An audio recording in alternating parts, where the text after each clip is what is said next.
Poussez vers l'Éternel des cris de joie, vous tous, habitants de la terre. Servez-le avec joie. Venez avec allégresse en sa présence et sachez qu'il est Dieu. C'est lui qui nous a fait. Nous lui appartenons. Nous sommes son peuple et le troupeau de son pâturage. Entrez dans ses portes avec des louanges, dans ses parvis avec des cantiques. Célébrez-le, bénissez son nom, car l'Éternel est bon et sa bonté dure à toujours, et sa fidélité de génération en génération. La grâce et la paix vous sont données de la part de Dieu notre Père et de Jésus-Christ, notre Seigneur. Soyez les bienvenus ce matin dans ce temps de Champel où, comme chaque dimanche, nous nous réunissons pour adresser à Dieu nos prières et nos chants, pour écouter ensemble sa parole et la méditer et partager les signes du pain et du vin. Et pour entrer dans ce culte, je vous invite à chanter. Nous chanterons au numéro 30 du psaume romain.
Dieu de Jésus-Christ, notre Dieu et notre Père,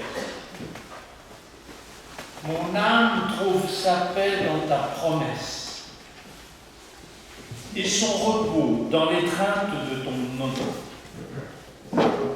Cette semaine écoulée, comme chaque semaine, nous avons vécu et nous avons lutté. Nous avons connu la fatigue et le doute, la joie fugace, l'envie de faire des choses qui s'effritent, et parfois ce courage du quotidien qu'il faut aller chercher loin. Et nous nous sommes sentis fragiles, un peu perdus. Nous avons entendu toutes ces voix qui nous détournent de toi. Et souvent, nous leur avons prêté l'oreille. Nous avons reconnu que les témoins de l'amour et de l'espérance murmurent avec beaucoup de peine. Ils sont comme étouffés par le fracas du monde. Et nous avons pensé, à quoi donc? Eh bien, tout cela, au moment d'entrer dans ce culte, nous te le remettons. Nous te le remettons avec la certitude de n'avoir pas été à la hauteur de ce que tu demandes, mais aussi avec la confiance que toi seul transformes nos quêtes incertaines en louanges et qu'avec nos lignes courbes, tu traces un chemin droit. Toi dont le nom est le salut de l'âme, toi qui es le bouclier le plus intime de l'être humain, qui inspire la santé la plus intime du souffle, nous te prions pour que tu nous arraches à la panique de l'agitation ordinaire. Reforme notre âme par le pouvoir de ton nom. Redis-nous maintenant, au cours de ce moment qui nous rassemble, la parole qui fait vivre. Et donne-nous ce pain spirituel qui seul est à même de rassasier tout être humain. Mon âme trouve sa paix dans ta promesse et son repos en Jésus-Christ. Amen.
La première lecture de ce matin est tirée de l'Exode au chapitre 3, les versets 1 à 6. Moïse faisait paître le troupeau de son beau-père Jéthro, prêtre de Madian. Il mena le troupeau au-delà du désert et parvint à la montagne de Dieu, à l'Horeb. L'ange du Seigneur lui apparut dans une flamme de feu du milieu du buisson. Il regarda. Le buisson était en feu et le buisson n'était pas dévoré. Moïse dit : « Je vais faire un détour pour voir cette grande vision. Pourquoi le buisson ne brûle-t-il pas ? » Le Seigneur vit qu'il avait fait un détour pour voir, et Dieu l'appela du milieu du buisson. « Moïse, Moïse !» Il dit : « Me voici. » Il dit : « N'approche pas d'ici. Retire tes sandales de tes pieds, car le lieu où tu te tiens est une terre sainte. Il dit, je suis le Dieu de ton père, Dieu d'Abraham, Dieu d'Isaac, Dieu de Jacob. Moïse se voila la face, car il craignait de regarder Dieu. La seconde lecture dans l'évangile de Marc, au chapitre 7, les versets 31 à 37. Jésus quitta le territoire de Tyr et revint par Sidon vers la mer de Galilée en traversant le territoire de la Décapole. On lui amène un sourd qui, de plus, parlait difficilement et on le supplie de lui imposer les mains. Le prenant loin de la foule, à l'écart, Jésus lui mit les doigts dans les oreilles, cracha et lui toucha la langue. Puis, levant son regard vers le ciel, il soupira. Et il lui dit « Ephata », c'est-à-dire « Ouvre-toi ». Aussitôt, ses oreilles s'ouvrirent, sa langue se délia, et il parlait correctement. Jésus leur recommanda de n'en parler à personne. Mais plus il le leur recommandait, plus ceux-ci le proclamaient. Ils étaient très impressionnés. Et ils disaient, « Il a bien fait toutes choses. Il fait entendre les sourds et parler les muets. » Et la troisième lecture dans l'Épître aux Galates, au chapitre 1, les versets 11 à 17. Car je vous le déclare, frères, cet évangile que je vous ai annoncé n'est pas de l'homme. Et d'ailleurs, ce n'est pas par un homme qu'il m'a été transmis ni enseigné, mais par une révélation de Jésus-Christ. Car vous avez entendu parler de mon comportement naguère dans le judaïsme. Avec quelle frénésie je persécutais l'Église de Dieu et je cherchais à la détruire. Je faisais des progrès dans le judaïsme, surpassant la plupart de ceux de mon âge et de ma race par mon zèle débordant pour les traditions de mes pères. Mais lorsque celui qui m'a mis à part depuis le sein de ma mère et m'a appelé par sa grâce à juger bon de révéler en moi son Fils, afin que je l'annonce parmi les païens, aussitôt, loin de recourir à aucun conseil humain, ou de monter à Jérusalem auprès de ceux qui étaient apôtres avant moi, je suis parti pour l'Arabie, puis je suis revenu à Damas. Amen. Prions. Dieu notre Père, nous te prions pour que tu envoies parmi nous ton esprit. Que cet esprit ouvre nos cœurs, nos intelligences, à la compréhension de ta parole, au message que tu as en réserve pour chacun de nous ici. Oriente notre écoute. Nous t'en prions au nom de ton Fils Jésus-Christ. Amen. Et je vous invite à nouveau à chanter au numéro 211. 211.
peut-on changer?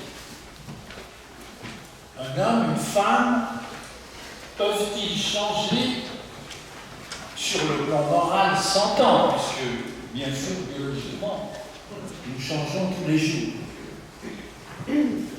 Peut-on, comme le dit une expression très courante, devenir une meilleure personne? Et comment faire? Comment faire pour s'écarter de ce qu'on appelle communément sa nature?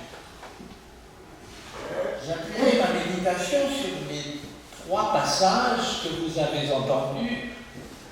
Ils ont l'air très différents à l'écoute et pourtant ils ont un point commun. Tous les 3 parlent d'un homme dont la vie a complètement changé.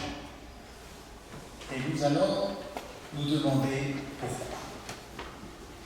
Pour commencer, un souvenir que certainement qui est présent chez chacun de vous, vous connaissez sans doute la nouvelle de Franz Kafka qui s'appelle La Métamorphose. En se réveillant un matin, après des rêves agités, un honnête commis voyageur se réveille transformé en insecte. Et s'ensuit, au cours du récit, la mise en scène de la lente déshumanisation d'un personnage qui devient une sorte de monstre. Et dans ce court roman, il est possible de lire une parabole sur la facilité avec laquelle la barbarie de notre cerveau reptilien peut percer la fine couche de civilisation tellement péniblement acquise. Mais qu'un être humain puisse se transformer en monstre, c'est hélas une chose pour ainsi dire banale, qui se voit souvent au gré des circonstances. L'actualité le montre à foison. Et d'ailleurs, est-ce qu'il s'agit d'un vrai changement ou plutôt de l'expression d'une inclination naturelle qui ne demande qu'une occasion pour se manifester? Je vous rappelle que le récit des origines, les pages de la Genèse, portent un regard extrêmement pessimiste sur la nature humaine, au point que, juste avant le déluge, l'Éternel, nous est-il dit, prononce ces mots, il vit que la méchanceté de l'être humain était grande sur la terre et que chaque jour son cœur ne concevait que des pensées mauvaises. On ne peut donc pas dire que les Écritures saintes embellissent les choses. Et au fond de cela, nous sommes conscients. Et pourtant, nous aspirons à l'inverse. Nous aspirons, et c'est ce qui va nous intéresser, à un changement positif qui nous permette d'aller à contre-courant de la métamorphose racontée par Kafka. Seulement, est-ce possible? Eh bien, la Bible affirme que oui, mais il y a une condition. Il faut, à un moment donné, que Dieu s'en mêle. Cela suppose un petit coup de pouce, si je peux ainsi m'exprimer, de sa part. Méditons maintenant un moment avec Moïse, et je le dis d'emblée, ne nous laissons pas déconcerter par le fait que Moïse serait une tellement grande figure que nous autres, pauvres anonymes, serions incapables de nous y retrouver. Non. L'Écriture, toujours avec cette lucidité qui la caractérise, décrit Moïse, décrit Paul, et parfois même Jésus lui-même, comme des hommes comme les autres, nos prochains, nos semblables. Et ce qui leur arrive nous parle à nous dans notre humanité. Il nous est donc dit que Moïse, et plus tard Paul, ont été transformés à partir d'une révélation qui les a atteints.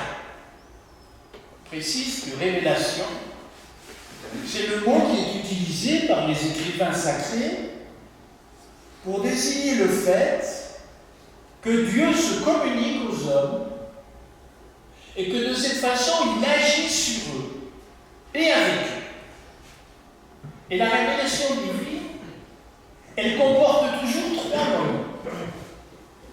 Le premier moment, c'est une initiative de la part de Dieu.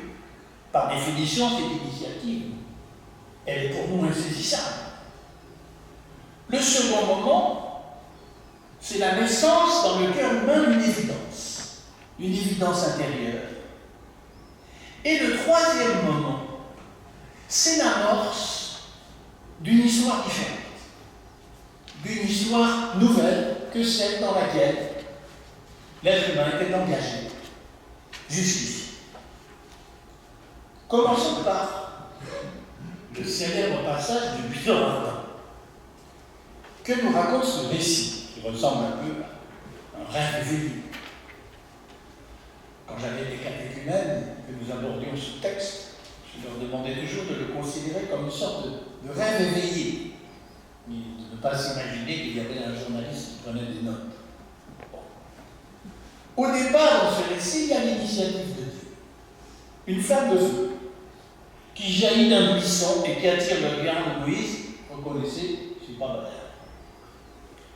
Une voix l'appelle depuis ce buisson. Et déjà, nous comprenons que l'homme n'aurait jamais découvert, il n'aurait jamais connu Dieu par lui-même, si ce n'était Dieu qui s'était adressé à lui. L'homme se découvre en présence d'un mystère, mais c'est un mystère qui est vivant. C'est un mystère qui parle, qui lui parle.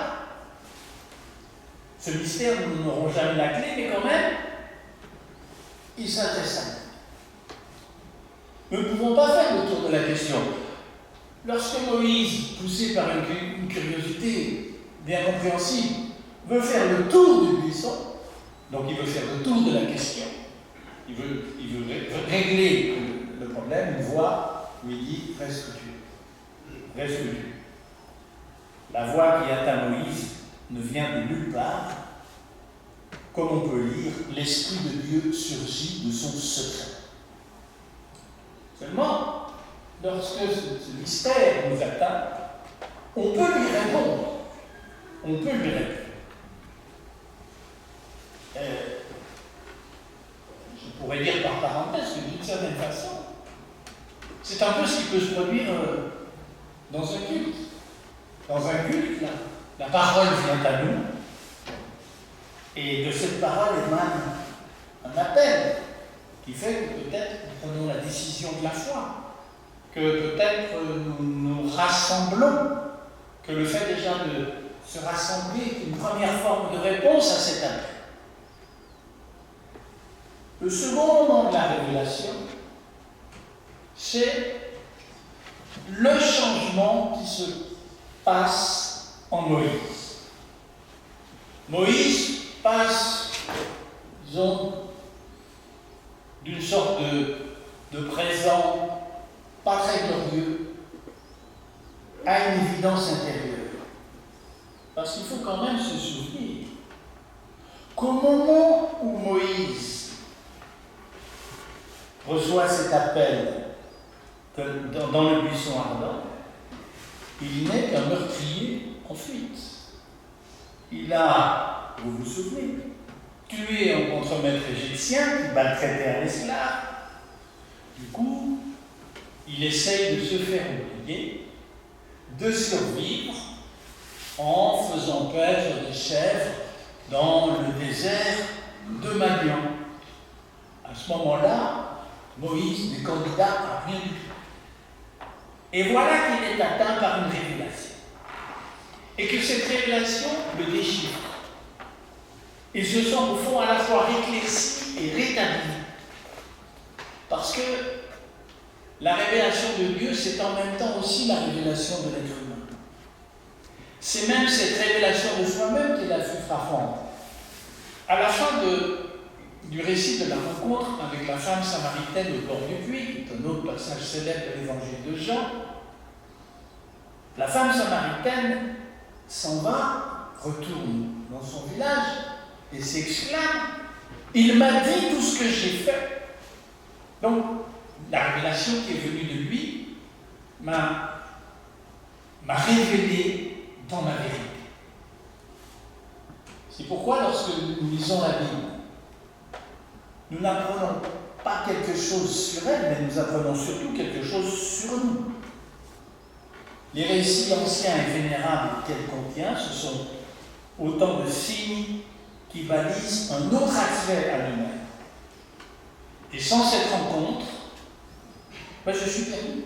C'est-à-dire que je suis prisonnier d'une confusion, d'une forme d'aveuglement et de surdité, comme c'est celui que Jésus rencontre. Parce que les guérisons dans les évangiles sont toujours à prendre sur plusieurs niveaux. Il y a la guérison effective accomplie par Jésus, mais il y a toute la dimension spirituelle de cette guérison. Que la bouche s'ouvre. Ouvre-toi, j'y reviendrai dans un instant. Le troisième moment de la révélation, cela nous connaissons. Il met en route une histoire dans laquelle Moïse va jouer un rôle central. Fais sortir d'Égypte mon peuple. La révélation, elle agit sur lui comme un aiguillon. Elle le tire de son anonymat et de sa crainte, elle le fait bouger. Et ça ouvre la grande geste de l'Exode, qui fait sortir le peuple d'Israël du pays d'Égypte, en le poussant à travers le désert, de l'esclavage à la liberté. Et vous voyez que la révélation de Dieu, elle ne débouche pas sur des divagations fumeuses ou sur des délires ésotériques. Elle débouche au contraire sur un comportement concret qui est à la fois inspiré et rationnel, qui intervient dans la vie réelle et qui toujours a pour but de contribuer à élever la condition humaine. Le but, ici, c'est de faire accéder des esclaves à la liberté. Le but, c'est de faire prendre conscience que la véritable destinée de l'être humain, c'est de devenir libre, parce qu'on ne naît pas libre au départ, on le devient. J'en viens maintenant en parallèle à ce que Paul nous raconte de lui-même. Dans son épître aux Galates, c'est probablement son texte le plus intime, le plus personnel, c'est aussi le plus émouvant. Et il se raconte volontiers. Avant la révélation qu'il reçoit, il dit dans ce texte que le Christ s'est révélé en moi. C'est fort, hein? Ça s'est passé en moi. L'expérience que Paul a dû ressusciter, c'est une expérience intérieure qui se produit sur la route de Damas. Avant donc cette révélation, Paul a un point commun avec Moïse. Il a du sang sur les mains. C'est un meurtrier, lui aussi. Mais il n'a pas besoin de se cacher, puisqu'il joue le rôle de grand inquisiteur, mandaté par le Sanhédrin, pour aller faire la chasse aux chrétiens. Je rappelle que les tout premiers chrétiens, qui n'étaient pas encore chrétiens de nom, mais les tout premiers disciples et suiveurs, en quelque sorte, de Jésus, se recrutent dans les cercles des synagogues. Et donc, Paul, comme en quelque sorte fonctionnant comme un inquisiteur, visite les synagogues pour chasser l'hérétique. Et il reconnaît qu'il a lui-même maltraité et peut-être pire, parce que le châtiment des hérétiques, c'était quand même la lapidation. Donc, d'une certaine façon, il a du sang sur lui. Et voilà que, se rendant à Damas, où se trouvait une importante communauté juive, un appel latin. De nouveau, une initiative de Dieu, inattendue. Ça s'est passé en moi. Et voilà qu'il va sortir de sa colère fanatique et qu'une histoire différente va commencer. Quelle histoire? Nous savons bien que sans Saint Paul, sans son génie, pas seulement son génie d'écrivain, mais son génie d'organisateur, son génie stratégique aussi, en tout cas, le christianisme n'aurait pas pris le visage qu'il a pris, puisqu'il est quand même celui qui va le répandre dans tout le pourtour de la Méditerranée. Des énergies se retournent chez lui, donnant lieu à cette dynamique exceptionnelle.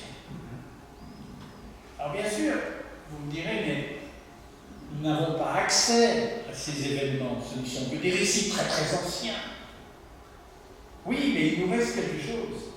C'est la puissance de la parole qui les accompagne et que nous commentons aujourd'hui. Lorsque la révélation atteint quelqu'un, il se produit un changement. Elle n'est plus tout à fait la même. Elle fait un saut à côté de sa nature. Et les auteurs bibliques pensent que ce saut à côté de sa nature, qui n'est pas très encourageant, ce saut positif, ne peut être fait que par un acte de recréation de Dieu. Être atteint par la révélation, c'est d'être un petit peu recréé pour entrer dans ce que l'Évangile appelle une vie nouvelle. Moïse n'est plus tout à fait le même. Paul n'est plus tout à fait le même. Le muet, il n'est plus du tout le même, puisqu'il se met à parler. Et c'est à cela qu'on peut mesurer l'authenticité de ce que je vous raconte. Un arbre se juge à ses fruits. Un changement positif, il ne doit pas seulement se raconter, on ne doit pas simplement s'en vanter, mais il doit se traduire par des actes concrets, par un comportement qui n'est plus le même. Et là, c'est évidemment une promesse pour chacun d'entre nous. Le cœur de l'homme peut changer, il peut changer dans le bon sens. On peut passer des ténèbres à la lumière, de l'enfermement à la liberté, du silence à la parole, de la mort à la vie. On peut devenir diffusif en quelque sorte, d'onde vitale autour de soi. Aujourd'hui, pour devenir une meilleure personne, les offres de ce qu'on appelle le coaching sont à peu près innombrables. D'ailleurs, je l'ai dit, on est parlé en commençant, le changement pour le changement, c'est presque une valeur aujourd'hui. C'est devenu une valeur de la modernité. Certains parlent même d'une société liquide, c'est-à-dire une société dans laquelle tout change sans arrêt, changer pour changer. Tu peux changer d'identité, tu peux changer de genre, tu peux être tout ce que tu désires, tout ce que tu ressens, à condition de te dégager des normes sociales archaïques qui t'emprisonnent. Ce discours-là, on l'entend partout. C'est la jolie histoire du renard Bocquise qui a fait ça il n'y a pas longtemps. Le renard Bocquise, il dit « Je me ressens comme une poule. Et donc j'exige d'aller dormir dans le poulet. » Voilà où nous en sommes. Bien entendu, le renard a changé. Il reste un renard et un agit au destin. Seulement, tout ce discours sur le changement et ces offres, il y a une énorme différence. Parce que dans l'idéologie du changement pour le changement, c'est l'homme qui se veut l'auteur du processus. Il se croit assez puissant pour se changer lui-même. On retrouve toujours la même tendance. Il se veut le créateur de lui-même, le démiurge, l'ingénieur suprême, qui usurpe la place de Dieu pour reprendre la création à zéro. Alors que pour la pensée biblique, la source de transformation, la source de vie nouvelle, elle est en Dieu seul. Au lieu de l'homme peut changer ou je peux devenir une meilleure personne, il serait plus juste de dire l'homme peut être changé. Et je peux être changé en une personne meilleure, à condition de s'ouvrir par la foi au mystère vivant qui me dépasse, de sorte que nous recevons une puissance en nous qui ne vient pas de nous et qui est la puissance même de l'Évangile. Dans la Genèse, vous le savez, l'homme est appelé Adam. Le prototype, si vous voulez, humain, c'est Adam, nom hébreu. Et dans ce nom hébreu, il y a un rapport avec l'idée d'un dépassement. C'est-à-dire que nous sommes appelés à être plus que notre seule biologie. Et c'est ça qui nous différencie d'un animal. C'est-à-dire que l'être humain, il a la potentialité de se convertir au sens vrai du mot. C'est-à-dire de s'ouvrir en s'élargissant à la dimension divine. Je n'ignore pas que dès qu'on prononce le mot de conversion, on provoque une espèce de réflexe de rétractation parce qu'on associe ça à l'étroitesse, à la rigidité, au puritanisme, aux œillères, bref, vous savez tout cela. Alors qu'en fait, pour le Nouveau Testament et pour la Bible tout entière, la conversion, c'est exactement le contraire. C'est un élargissement de la conscience. Celui qui croit voit plus loin que celui qui ne croit pas. Jésus adresse aux sourds-muets cet ordre. Ouvre-toi. Je trouve qu'on ne saurait mieux illustrer ce qu'est la conversion véritable. S'ouvrir. Ouvre-toi. Ne reste pas fermé en toi, mais ouvre-toi. Bien entendu, l'acteur premier qui nous accompagne, voire qui provoque cette ouverture, ce sera toujours Dieu et non l'homme. C'est seulement lorsque Dieu se révèle que l'homme s'ouvre à de nouveaux horizons. Changer, transformer la parole en ceci, c'est que lorsque de véritables nouveaux horizons s'ouvrent, si peut-être dans le secret, Dieu a travaillé dans les corps, comme disait Calvin, il besogne toujours en secret. Chaque jour, dit un proverbe, il faut qu'une personne sorte de l'Égypte. Chaque jour, il faut qu'une personne ressuscite. Chaque jour, il faut qu'un être humain devienne l'acteur de sa vie. C'est possible si nous nous appuyons sur Dieu. Amen.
première, c'est que pendant le chant tout à l'heure, votre offrande sera recueillie et elle est aujourd'hui destinée à l'EPER, qui est donc l'entraide protestante.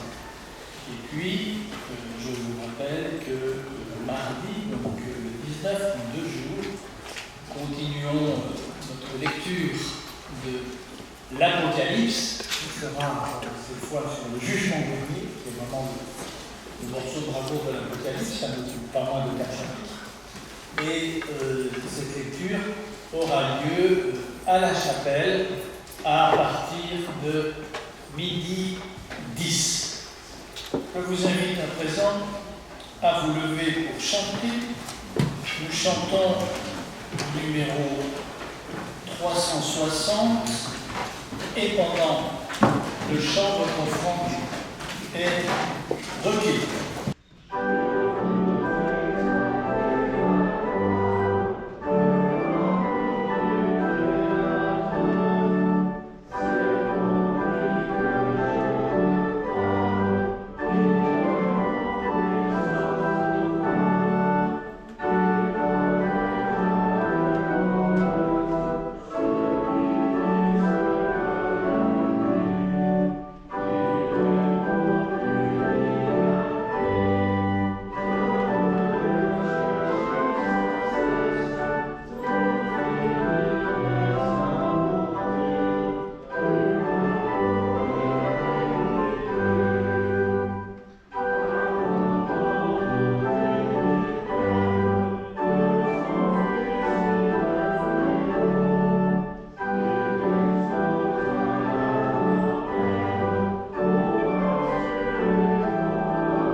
Avant la bénédiction, faisons monter vers Dieu la prière que Jésus a enseignée aux disciples.